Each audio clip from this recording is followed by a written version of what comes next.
paz do Senhor Jesus Cristo.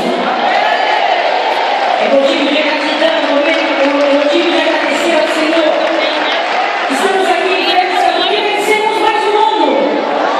Até que nos ajudou o Senhor. Por isso nós estamos alegres. E quando estamos alegres, louvamos ao Senhor. Nós vamos cantar agora, né, Neia? Sim, sei que a paz do Senhor, irmãos, ouvintes.